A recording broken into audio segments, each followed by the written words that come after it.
Bienvenue sur Africa 24 pour cette nouvelle édition du QG Week-end. Voici les titres de l'actualité. Les manifestations ne faiblissent pas en Tunisie. Malgré un relatif retour au calme, le jeudi 11 janvier, la grogne de la population contre la cherté de la vie se fait entendre sur l'ensemble du territoire. Une épidémie de choléra fait rage en Zambie depuis septembre 2017. Déjà plus de 60 victimes ont succombé et les autorités entendent agir pour lutter contre le fléau, avec notamment la fermeture de certains commerces et marchés dans la capitale. Et puis en Côte d'Ivoire, l'artiste plasticien Youssef Kwame Kwasi célèbre ses 30 ans de carrière. Il est l'un des pionniers de la discipline et a pu voir cette activité se démocratiser au fil des années. Aujourd'hui, il présente une exposition retraçant l'ensemble de sa carrière. Mais tout d'abord, en Guinée, le chef de l'État Alpha Condé est attendu ce samedi 13 janvier dans la région administrative de Kankan pour la célébration en différé de la 59e année d'indépendance du pays. Les festivités qui s'étendront aux 4 préfectures de Kouroussa, Kérounawé, Sigiri et Mandiana seront également l'occasion d'inaugurer plusieurs infrastructures dans la zone de la Haute-Guinée. En Tunisie, depuis ce lundi 8 janvier, les manifestations contre la vie chère se déroulent dans de nombreuses villes, malgré un retour relatif au calme depuis ce 11 janvier 2018.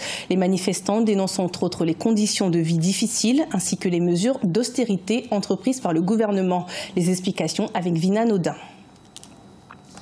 La mise en place le 1er janvier 2018 d'un budget prévoyant des hausses de prix frappant durement les couches sociales les plus modestes a provoqué le mécontentement de la population tunisienne. Depuis le lundi 8 janvier 2018, les manifestations se multiplient en Tunisie. Les troubles ont éclaté en marge des manifestations de la population. Les forces de l'ordre ont procédé à l'arrestation de plus de 700 personnes. Le citoyen tunisien, ce qui se dit, c'est que cette loi de finances, elle aggrave une situation d'injustice. Le simple citoyen, il pense que le système fiscal n'est pas juste. La loi sur la réconciliation, elle augmente ce sentiment d'injustice. Pourquoi tolérer aux autres qui ont profité de l'ancien système, leur donner cette amnistie et en contrepartie, le simple citoyen, il va payer pour les fautes de ces personnes-là. Il ne faut pas que des gens fassent des sacrifices et que d'autres, au contraire, continuent à s'enrichir et que la classe moyenne continue à payer pour sortir le pays de cette crise économique. Dans un contexte de transition politico-socio-économique, après la chute de l'ancien président Zine El Abidine Ben Ali, la refonte économique espérée peine à se faire sentir par la population. Lors de ses vœux à la population, le président Beji Caïd Essebsi avait affirmé que des efforts seraient à faire pour atteindre une croissance de 3% et l'équilibre du budget. L'année 2017 n'était ni la pire ni la meilleure. Nous avons réalisé une croissance qui a atteint 2,2%, alors que les années précédentes, nous avions à peine atteint les 1%. Nous avons dû prendre des décisions difficiles pour nous permettre d'atteindre ces objectifs. Pour 2018, nous avons comme objectif d'atteindre une croissance de 3% et l'équilibre du budget fin 2018. Le mouvement de contestation contre la hausse des prix a été lancé en début d'année par la campagne Fest Nestanyou, qui signifie qu'est-ce qu'on attend. Pour Khalifa Shibani, l'intensité de ces actes s'est atténuée et un retour à la situation normale est observé progressivement. En discussion à l'Assemblée nationale depuis octobre 2017, le projet de loi sur la révision de la Constitution au Gabon a été adopté ce mercredi 10 janvier par les 2 chambres parlementaires. Mis en place en vue des élections législatives de 2018, il s'agit d'un projet fortement contesté par l'opposition. Les explications de Nelly Claude Ebessa.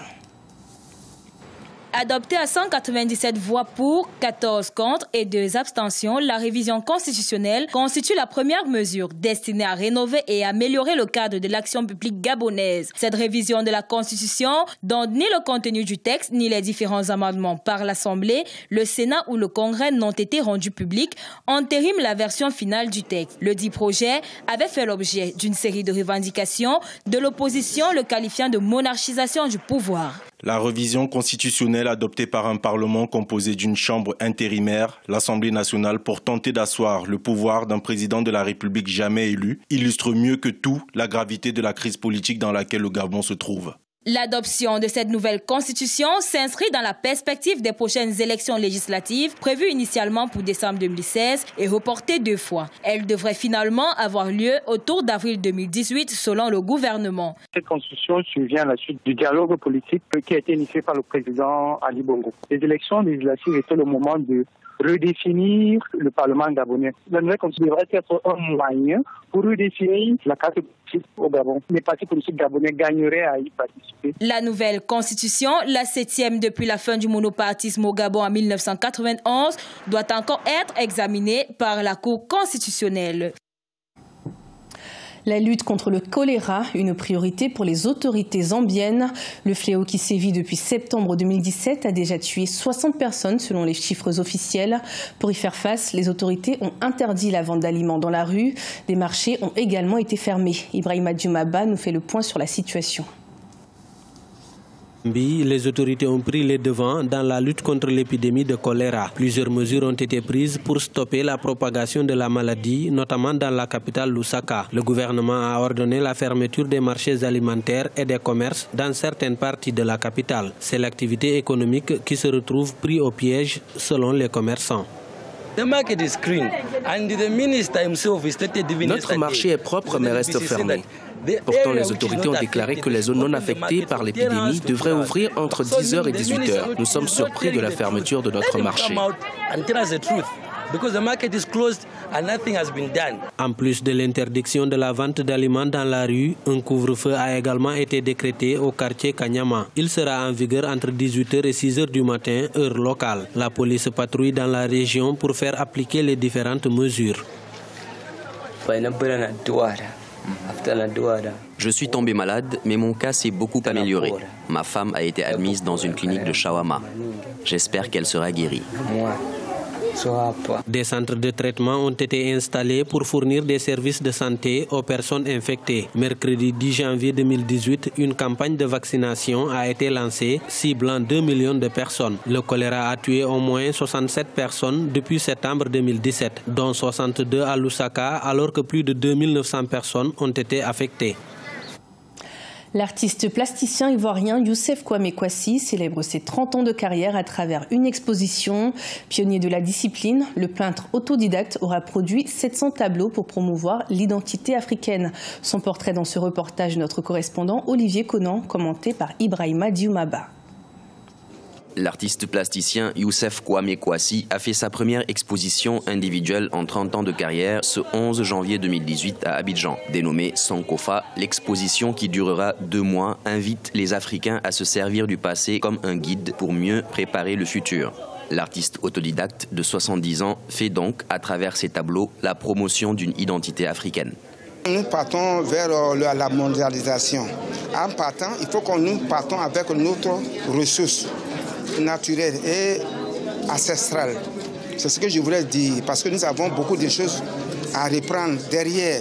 C'est pourquoi cet oiseau regarde derrière. Allez-y prendre notre culture. C'est ce que je voulais présenter. Youssef Kwame Kwasi a à son actif 700 tableaux. Sa technique de peinture est caractérisée par l'abstrait, le paysage et le figuratif. Les œuvres de ce peintre majeur de la première génération en Côte d'Ivoire coûtent entre 400 000 et 1 million de francs CFA. Ces tableaux sont riches de ces symboles, sont riches de ces iconographies, sont riches de ces idéogrammes. C'est une écriture qui demain va nous permettre, comme les hiéroglyphes, de pouvoir déchiffrer la civilisation Akan. Et ces tableaux ont été vendus un peu partout dans le monde. Donc pour cette exposition, on n'a pas de crainte. Sur 2 mois, je pense que les gens vont payer. Certains ont pris rendez-vous avec nous pour demain. Donc on espère que ça sera concluant.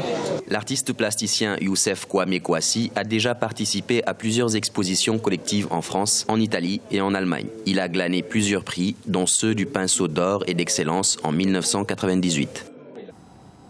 Du sport à présent avec au Maroc le début de la 5e édition du championnat d'Afrique des Nations. Pour ce CHAN 2018, 16 équipes seront en compétition pour succéder à la République démocratique du Congo, tenant du titre et grande absente de l'événement. Les équipes sont réparties en 4 équipes. Dans le groupe A, le Maroc, la Guinée, le Soudan et la Mauritanie s'affronteront.